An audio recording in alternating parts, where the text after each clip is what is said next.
Semangat pagi, kita bisa luar biasa. Acara ini dipastikan aman karena seluruh kru yang bertugas sudah di-swab dan mematuhi protokol kesehatan.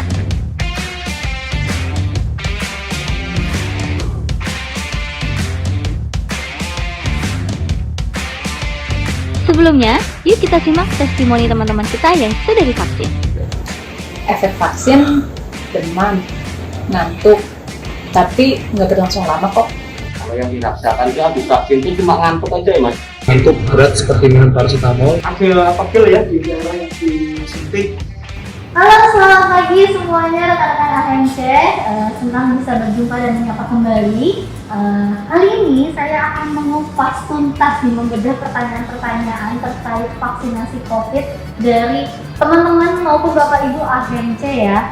Sebelumnya, saya akan memperkenalkan dulu nih. Di sini sudah ada nih teman-teman saya yang cantik-cantik dan ganteng-ganteng, tapi saya jebak juga. Semoga dimaafkan ya Bapak Ibu ya. Oke, nama saya Ahmad Jaya Suprapita, saya dari LIPI, saya dari CCS. Salam kenal.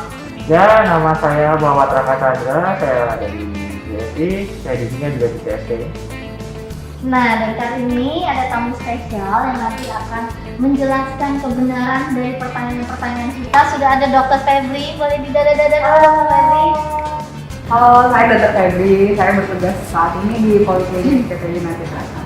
Salam sehat. Oke, yaudah kita udah kenalan sama ya. Udah lupa. Kayaknya udah dijebak aja. Halo, selamat pagi. Jaga kesehatan kalian. Nama saya Pratri Lindung, saya dari Guru Legal Foundation. Apa ya? Salam saya tidak diambil, jadi bekerja aja.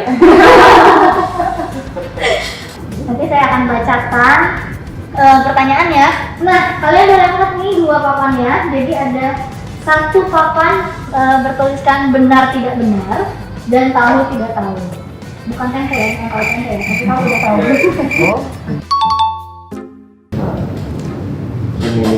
Kita selesai dulu. Oke. Pertanyaan pertama. Hal yang menentukan ya, menentukan nasib mereka nih. Tahu atau tidak tahu efek samping vaksinasi yang sering ditemukan? Tahu.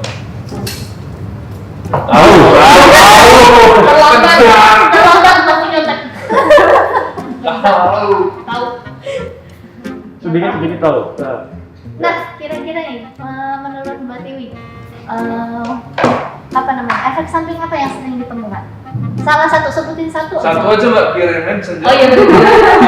Kemarin kebetulan ada yang curhat ngantuk jadinya kan. Ngantuk. Cuma satu ya? Ya, satu. Yang lain bisa jawab. Mungkin Mas Raka apa? Kalau yang saya tahu ya pegel sih. Pegel apanya nih Mas? Maksudnya Habis makan ini beras. maksudnya kayak bekas disuntiknya tuh pegel, terus badannya berasa kayak capek semua gitu. Oh, oke. Infonya sih. Oke. Oh, demam.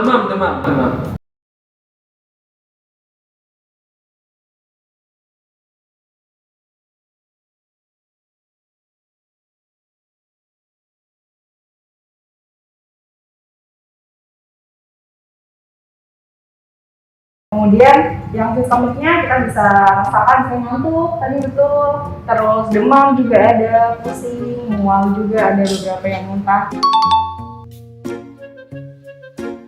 Nah, ini adalah pertanyaan yang paling sering ditanyakan karena masih pro kontra dan juga di dalam apa ya, aksinya gitu ada juga yang berbeda satu sama lain. Benar atau tidak benar bahwa penderita hipertensi atau darah tinggi tidak diperbolehkan vaksin? Mohon maaf Pak, benar atau tidak benar?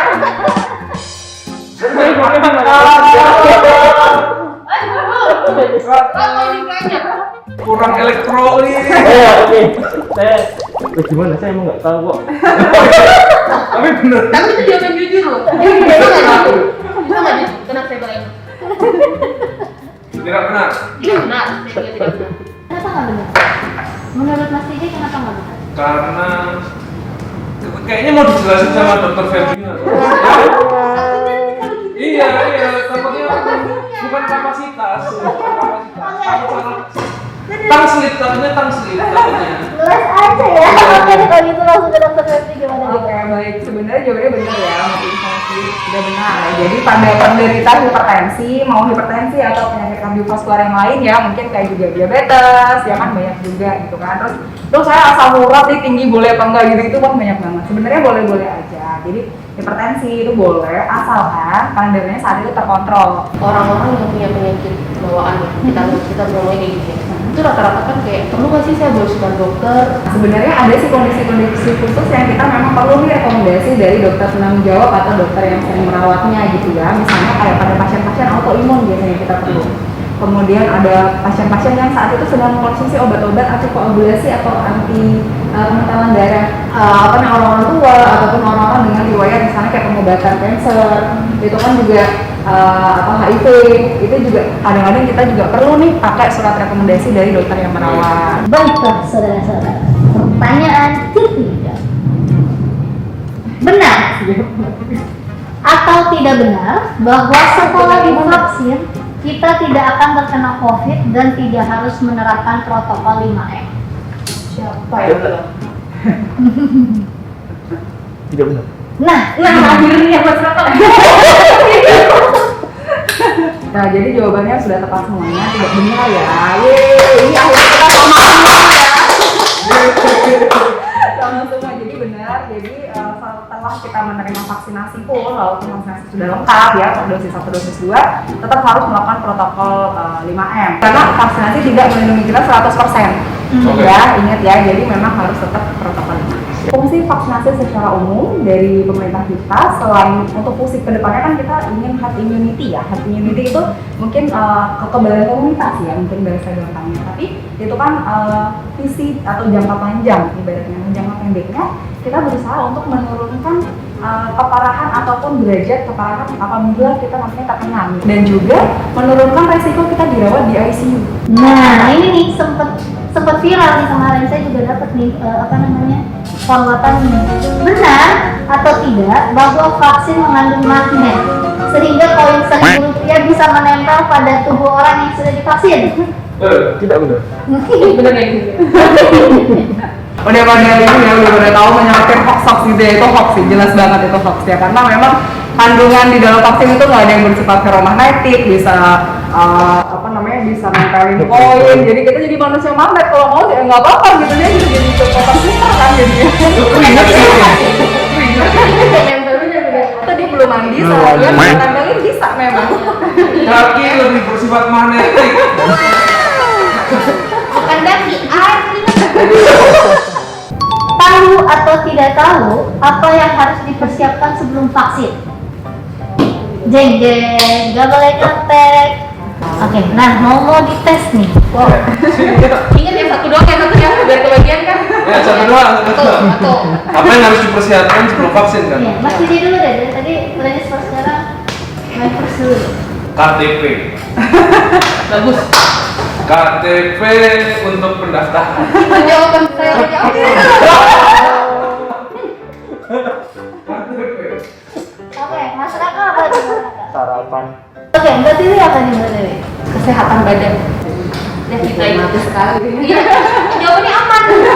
Karena kan tadi kan udah bilang harus di checklist terus sehat dulu ya. Bener ya? Oke, benar. Kalau untuk administratif benar ya, bawa KTP gitu-gitu ya, mungkin mandi juga gitu ya, biar seger, biar fresh gitu ya, maksudnya biar fresh. Dia kakinya hilang. Iya. Biar nggak nempel. Jadi itu terus kemudian kalau misalnya untuk persiapan fisik, jadi persiapan badan fisik maupun mental sih yang utama ya. Jadi fisik boleh kayak sarapan dulu kalau memang orangnya gampang lapar atau gimana, takut lemes gitu kan, boleh sarapan dulu. Kemudian selain itu ya benar karena berarti harus sehat, harus fit. Jadi dalam menjaga kesehatan itu, kesehatan jasmani ya yang saya ingat sekarang, jadi harus fit dulu. Memang nggak boleh batuk pilek saat mau divaksin, demam juga nggak boleh dulu gitu. Jadi kalau memang ada nih riwayat sebelumnya ada batuk pilek demam ya ditunda dulu aja. Kemudian selain fisik ya nggak lupa juga psikis atau mental, itu benar-benar harus kita prepare juga. Jadi nggak usah khawatir yang berlebihan, nggak usah panik yang berlebihan, karena psikis itu juga nanti kalau kita khawatir banget, panik banget, psikosomatis jadinya. Jadi kita kayak aku disuntik sakit ya, padahal disakitin sering gitu kan. Tapi Kayaknya itu lebih menarik dari pertanyaan vaksin dok. Kita dari pertanyaan dokter disakiti. Siapa tuh ada obatnya? jadi ibaratnya kayak ya itu siklusnya benar-benar dipersiapkan, jangan terlalu panik, jangan terlalu worry, jangan terlalu khawatir. Ya bismillah, jangan gitu sih. Benar atau tidak bahwa vaksin AstraZeneca mengandung tripsin atau zat dari babi dan dianggap haram? Tahu, Nah, boleh nggak saya jawab tidak tahu? Mohon maaf saya tidak batin. Saya tidak tahu. Keren. berarti kalian menjawab tidak tahu kan memang tidak tahu ya? Iya, saya memang Ini tidak tahu. benar apa nih? Benar Benar. haram atau benar halal atau gimana? Dianggap Info haram. yang beredar di masyarakat. Mantap. Nggak, setahu saya sih dok ya, tapi ini memang harus diluruskan karena siapa tahu memang salah. Jadi memang AstraZeneca itu ada tripsinnya, tetapi diperbolehkan untuk dipakai karena kita dalam keadaan darurat gitu sih. Maksudnya karena pandemi gitu. Itu benar atau enggak ya dok? Ada benernya, ada enggaknya juga sih. Oh, iya. Jadi yang benernya memang karena kan sekarang lagi penggunaan izin darurat gitu ya. Yang enggaknya sebenarnya ini tuh sudah pada dijelaskan pada pakar virologi, kemudian ahli biologi juga ya untuk kayak gini. Jadi tripsin itu memang dari pankreas babi betul tripsinnya. Tapi pada proses pembuatannya, pada proses pembuatan vaksin AstraZeneca ini sendiri, jadi tripsin itu hanya dipakai sebagai, jadi ibaratnya tuh kayak ada sel inang kan virus itu dia tidak bisa nempel sendiri hidup gitu, nggak bisa ya. Virus itu dia memang secara biologis dia harus butuh sel hidup gitu ya ibaratnya untuk dia bisa berkembang. Jadi kita mengembangkan virusnya itu ditempelkan ke sel inangnya, ke sel-sel itu. Nah sel-sel itu di dalam cawan misalnya kan, kalau di lab itu dalam cawan itu kan dia terus berkembang tuh dari 1, 2, 4, 8 gitu kan, 2 kali lipat.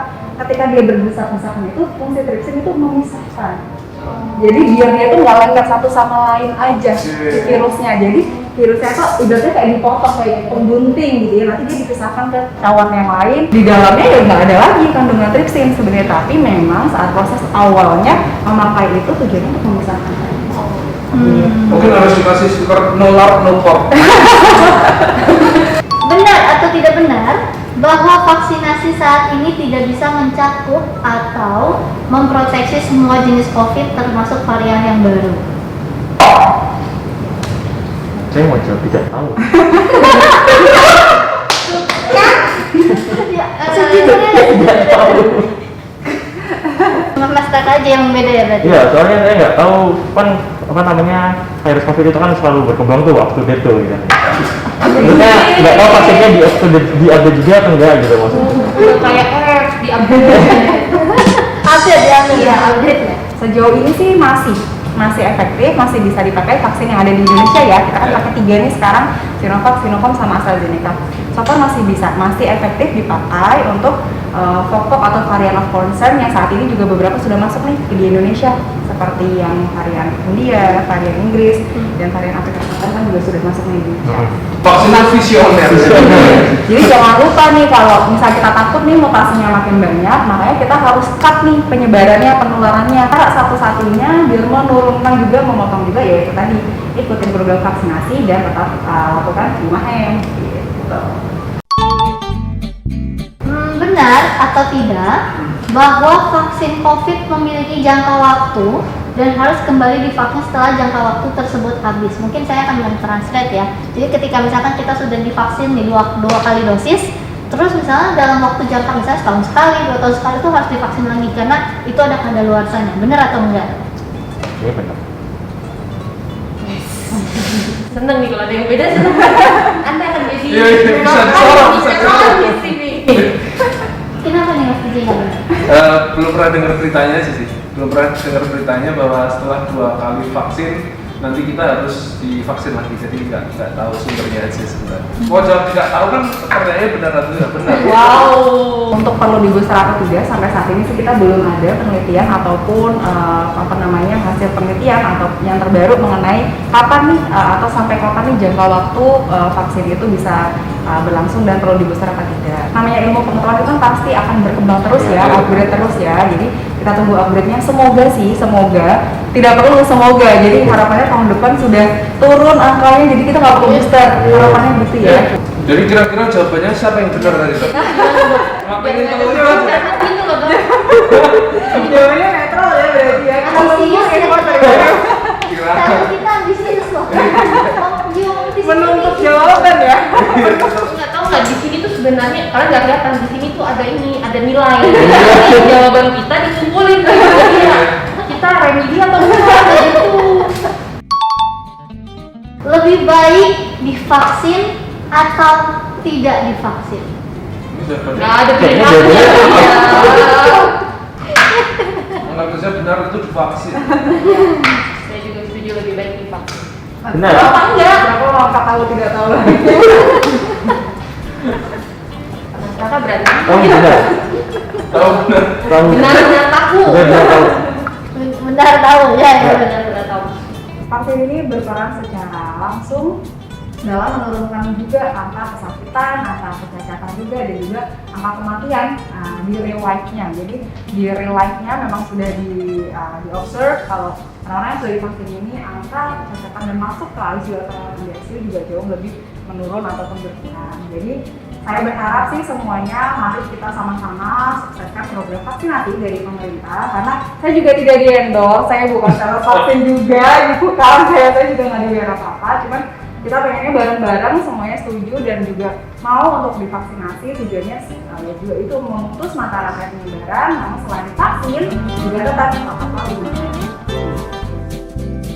Buat teman-teman, bapak-bapak dan ibu-ibu serta adik-adik semuanya yang menonton nih, jadi perlu saya tekankan lagi bahwa jangan takut untuk divaksin, jangan dengerin berita-berita hoax di luar sana yang belum tentu sesuai ataupun benar adanya mengenai program vaksinasi.